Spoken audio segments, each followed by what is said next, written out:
Suzanne Hacker here, your vacation rental business coach, and I am here with another Owners Club interview today. And I am here with Amy and Kurt, and they have a vacation rental called the Oasis in the Desert, and they are going to share their story with you today. So Kurt and Amy, if you want to just share a little bit about yourselves and about your vacation rental today, that would be fabulous. Thank you, Suzanne. I'm Amy Aldworth and Kurt Aldworth, my husband, and we've been married for 29 years and have two beautiful daughters, Ashley and Lauren. They are in their early 20s, and one of them's married, the other one about to get married, and so they've moved off into the world and are starting their own lives. Ashley and her husband had moved down to Arizona. We thought it would be a fun way to see them more often if we could get a house down there and use it as a vacation rental and stay in it sometimes also. So that was how we decided to come into this. It was kind of a spur of the moment decision to do this. We hadn't really planned on being VRBO owners, but it's been working out really great. How long ago did you purchase the property? We purchased back in June of 22. June of 22. And so tell us a little bit about the home, the property. Tell us exactly where it is. Describe it a little bit for us. How many bedrooms, bathrooms, home, condo? Tell us what it is. Yeah, so it's a 2-story house in Santan Valley, Arizona, which is a little bit south of kind of the really vibrant area that's really popular right now, Gilbert. Most people are aware of Gilbert, which is a little south of Phoenix. So it's in a beautiful area that's kind of up and coming, lots of new development around there, but it's a 2-story home, 4-bedroom, 3-bath. It has a beautiful pool out in the backyard with a waterfall feature, a really nice paved patio. There is a covered patio area that has a television in it and a fire pit.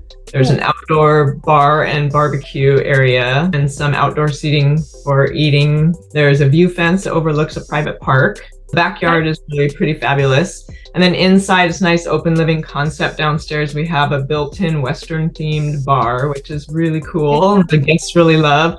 Nice big open kitchen with stainless steel appliances and granite countertops. And there's a pool table in that open living area, also open to the living room. The television over the bar, and there's also a big television in the living room. You can be on and you can be watching it in both places. 4-bedroom and a full bathroom down there as well. So that's nice to be able to have for somebody that maybe is a little bit limited in their ability to get around. And then upstairs is the other 3 bedrooms and a full bath to share between the 2 bedrooms upstairs. And then the master has, of course, a big master bath suite, ensuite. There are 2 king size beds, and so you can treat those kind of like 2 masters if there's families traveling together, which is great. There's also a nice open loft area when you first come up the stairs, which includes a little alcove that has a personal workstation if somebody's doing remote work, and a huge laundry room with full-size washer and dryer and a large counter for folding laundry. Okay. How many people does it sleep then? 8. 8 people. Okay. Awesome. So, Kurt, you mentioned you weren't really necessarily looking for or expecting to get into the whole vacation rental world. So if you could kind of turn back the clock, what would be like the biggest advice the 2 of you would give somebody else before kind of jumping into this world then? When we finally decided to homes in that area, in the Phoenix area, we really didn't know where we were going to land. And we had offers. We lost out on 3 different offers. Came back in hindsight, we're grateful that happened. We have old friends that actually had put this home in the market, and it was an existing VRBO. So I believe that was just a total blessing, and to have it fully ready to go, turnkey, was a huge benefit. Like not only fully furnished, but like fully equipped. Like the kitchen had everything you could imagine, all the different linens and everything. I mean, we changed a few things out, but when you say like fully furnished and turnkey, like it really was. We didn't have to do a thing if we didn't want to. We did do some stuff, but it already even had the name, right? Yeah. You didn't have to do a darn thing. Just walk in, take over, get the keys, and just list it if you wanted to or not. Bookings that transferred over to us. So yeah, it was all ready to go. We spent a week down there when we first closed. We spent a week just cleaning stuff up and getting it the way we wanted it. And we didn't know what we were getting ourselves into if we had just bought a house empty and having to furnish it. So just be prepared. If you are buying a home, having to furnish, it will take you. And then the fact that we had already, that it was a VRBO and we kept the name. So there was a lot of things that just kind of fell in line and we really lucked out. Yeah, I think like he's saying, in hindsight, if we had gotten into one of the other homes that we'd missed out on, we kept shaking our heads thinking we didn't even know what we had in front of us. It would have taken so much longer. So we really were very blessed and grateful that it came to us the way that it did. Yeah. So it was like you didn't know what you didn't know. So you lucked out. Yeah. Or we're very blessed, as you said. Yeah. That's awesome. So it ended up working out to your benefit. So then you didn't even have to choose the name because you stuck with the name that it had as far as Oasis in the Desert. To change anything, like it had a bit of a brand then too. Do you know how long it was already a vacation rental when you purchased it? You know, they had lived in it for a while first before they actually turned it into a vacation rental. So I'm not exactly sure, but I think at least a couple years they probably ran it about 3 that weeks. way. Do you know how many bookings like transferred over to you then? Do you remember that? I think she had 6 on the books and 5 of them transferred over to us. So as of this point, it's been about a year, a little over a year. So if you had to do it all over again, would you still do it all over again? I mean, in the circumstances that we had, I feel like it's been a lot of fun. It's been a great adventure, something to really pour ourselves into, like without having our girls living here anymore. I'm kind of like the whole empty nest thing. I'm like, what do I do with my time now? So this has been a great focus, of energy and time. And we've done, I think, a pretty good job as a couple of like splitting up our shared duties for this. Like I kind of manage the bookings and the social media and interacting with the guests, where he manages kind of all the service accounts and all the work that needs to be done on the home. And so I feel like we've made a good team in that way, working on it. So I think it's been a lot of fun. It comes with stress too. There's a lot of things that have been just difficult to try to figure out, or something comes at you out of left field that you weren't expecting. And what do you do with that? But I have found it really interesting and fun. And I can see why people get interested in this and want to have more of a portfolio. And I even kind of have little back of my brain dreams about it's addicting, isn't it? I know. Yeah.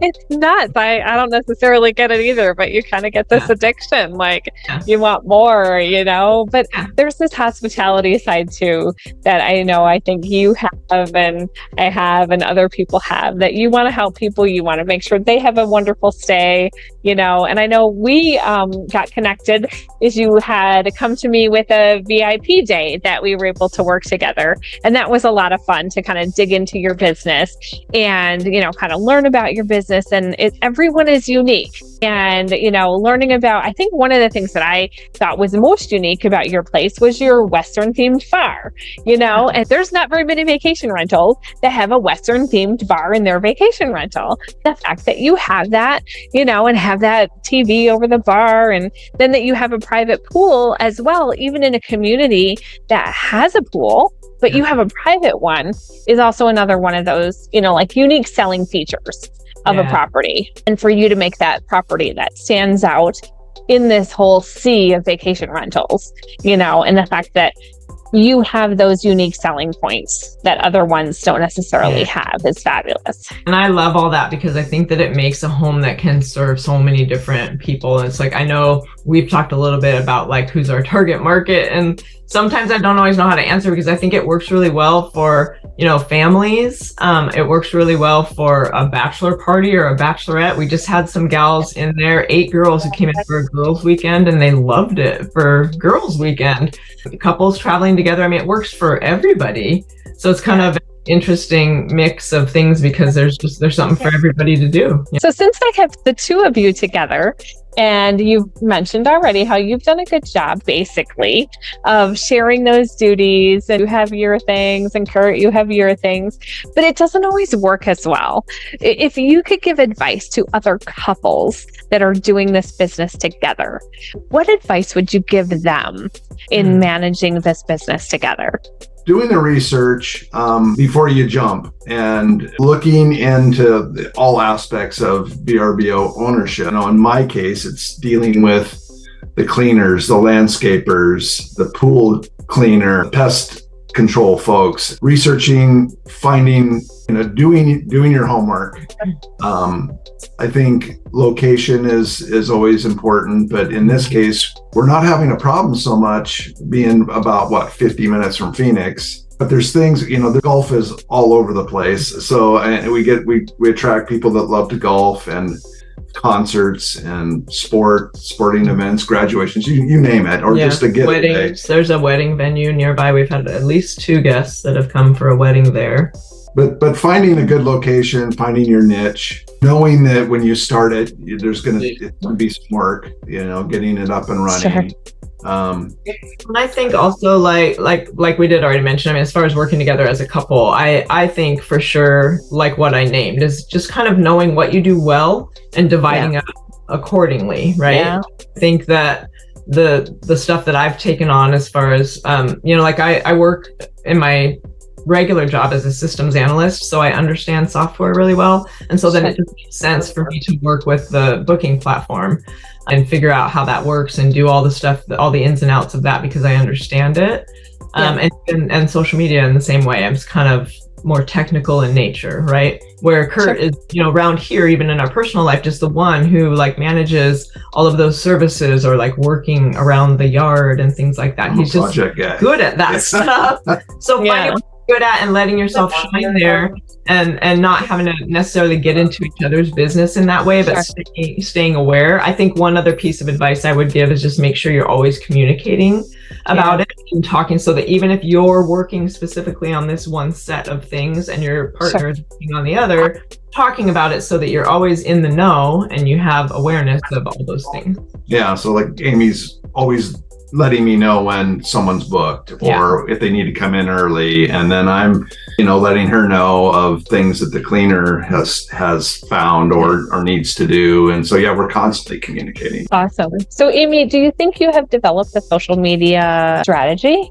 For the most part, I think there's still some things that I want to kind of narrow in on a little bit better with a strategy per se, but for the most part I've gotten a little bit of one going for us, where I have some consistency in how much I'm posting and mixing up the types of posts, whether it's just a straight up post or a reel.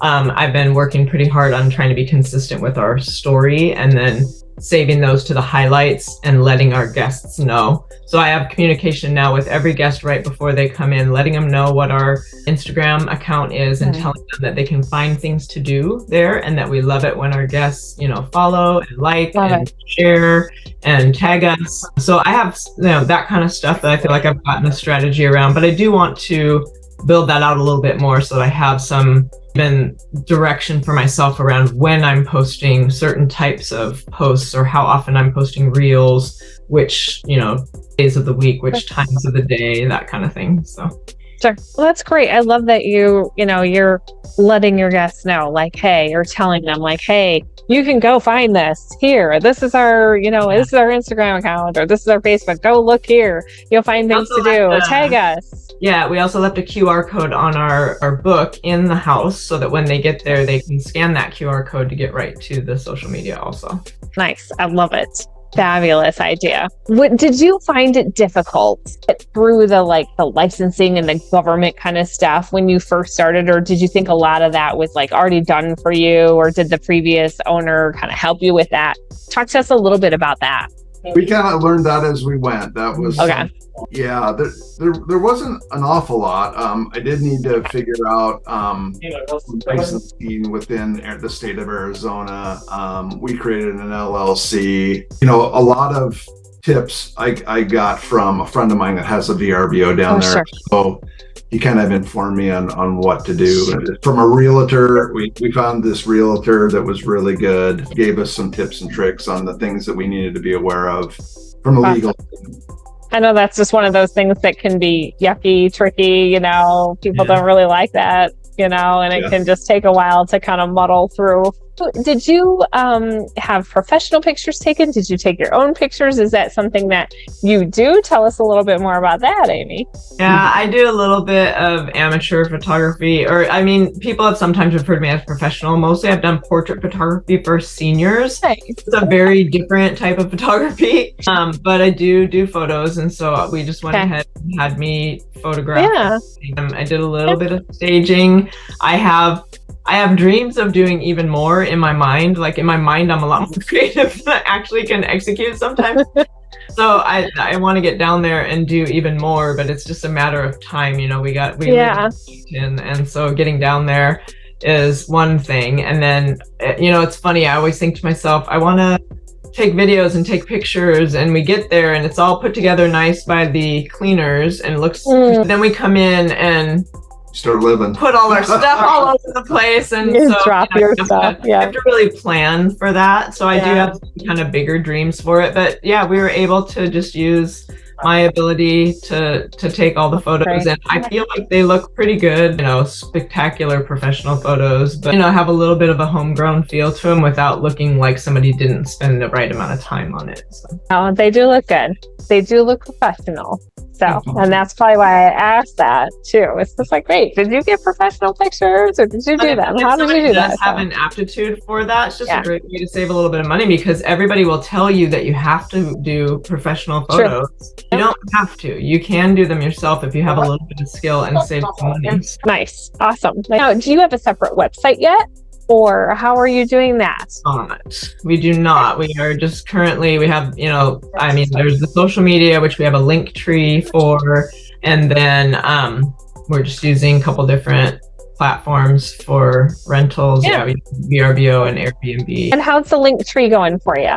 Is that new to you, or? That was new to me, and it was a great thing to get set up, because I love having the ability to get to, you know, that way if a renter is checking us out for one platform over the other, or signed up for one over the other, they've got the option of both right there. I do want to build that out some more. I did add the weather, and then at your suggestion, I'm going to put a few more things there, and at some point we'll probably get a website for the property also. We just haven't gotten to it yet. Is there anything that you want to share about the property or about your journey that I haven't asked you about yet? I would say, as far as advice to others, I just would say, again, we're the kind of people who, you know, we want to try to do as much of it as we can on our own. We don't have a whole ton of resources as far as money available to try to spend for other people to do things for us. And so we've tried to find a lot of ways to just kind of keep the costs low. And I would just encourage people that you can do that. There's ways that you can just do it yourself. And you don't have to rely on others to do that for you. Even I know a lot of people use a channel manager. You know, we're managing VRBO and Airbnb right now without using a channel manager, so we're not spending any extra money for that. It's a little bit of work and time to make sure that you're getting those synced properly and understanding them well. But again, because I'm somebody who's good with software, I feel like I can do that. So it's just like, find the things that you're good at and do those things yourselves, and then pay people to do the stuff that you just can't do. Well, and it has been a pleasure to get to know you both through both our VIP time and then also now through this. And I really hope that we all stay in touch, you know, over the next several years, to be honest. So thank you so much for taking your time for this. And thank you. Yeah, we've enjoyed getting to know you just as well. Awesome. Really appreciate all the help that we've gotten from you. So thank you so much. Thank you. Thank you. Appreciate it.